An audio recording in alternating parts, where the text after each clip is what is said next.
Zikir nasyid. Karena kaum muslimin Banjar adalah pengamal tarekat, tentu ditemukan salah satu bentuk zikir dalam bentuk nasyid, begitu saya mendengar istilahnya.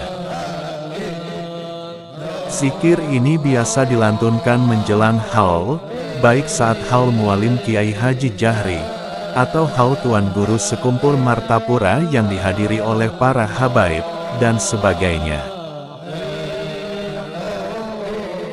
Di tarekat Naqsyabandiyah Qadiriyah juga ditemukan saat lantunan pembacaan manakib misalnya, atau zikir yang dipimpin oleh Sayyid Muhammad Al-Maliki, juga beberapa aliran sufi lainnya di berbagai negara.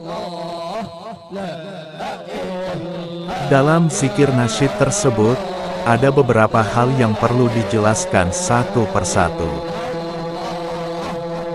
1. Melantunkan syair. Rasulullah Shallallahu Alaihi Wasallam berdoa dengan syair. Silakan lihat redaksi doanya di layar video. Yang artinya, demi Allah, tanpamu kami tidak mendapat hidayah, tidak dapat bersedekah dan sholat. Maka turunkan ketenangan untuk kami, karena mereka sungguh menolak kepada kami. Dalam riwayat tersebut terdapat redaksi, yarfa'u biha sautahu, yakni Rasulullah mengeraskan suaranya dengan bacaan tersebut.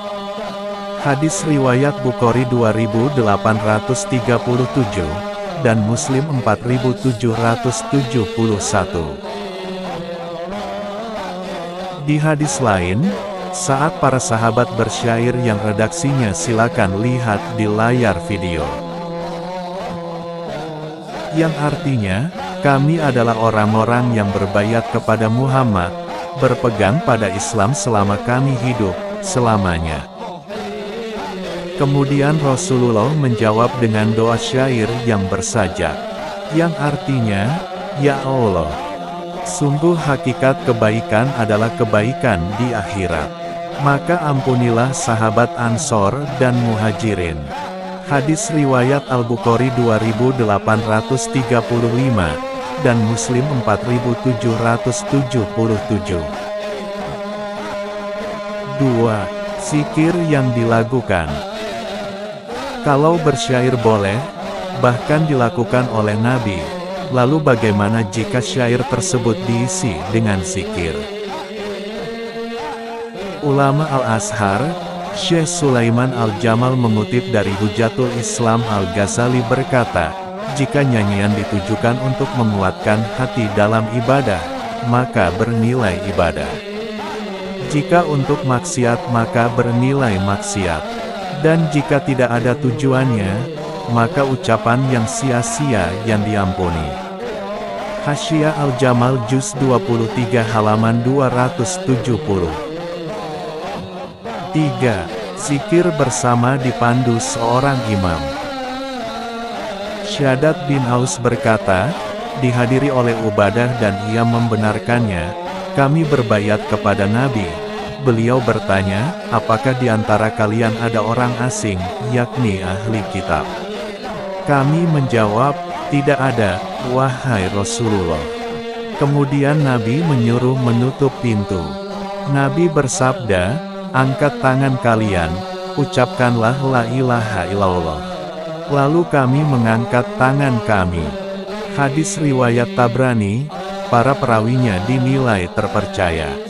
Terdapat perawi bernama Rashid bin Daud, dinilai siko oleh Ibnu Ma'in dan Ibnu Hibban, dan dinilai doif oleh Ad-Daraqutni. 4. Gerakan tubuh. Zikir tersebut ada yang spontan refleks menggerakkan anggota tubuh, juga ada yang bersama-sama. Imam Al-Ghazali memperbolehkan gerakan tubuh, dengan gerakan orang Habasyah di Masjid Nabi dan membolehkan Aisyah melihatnya. Syaratnya, tidak ada gerakan yang menimbulkan syahwat dan menimbulkan gairah. Al-Fiqhu, Alamat Sahib Al-Arba'ah Juz 2 halaman 42. Memuji-muji Rasulullah dengan gerakan tubuh pun pernah terjadi dan Nabi membiarkannya. Dari Anas, bahwa orang-orang Habasyah Ethiopia menari di depan Rasulullah, dan mereka mengatakan sambil menari, Muhammad hamba yang saleh. Nabi bertanya, apa yang mereka katakan? Mereka menjawab bahwa orang Habasyah mengatakan, Muhammad hamba yang saleh.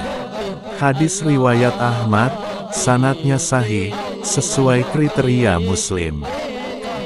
Kesimpulan.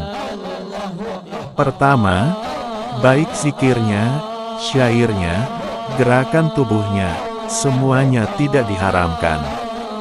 Maka jika keseluruhan digabung tentu tetap diperbolehkan, seperti yang disampaikan oleh Imam Al-Ghazali.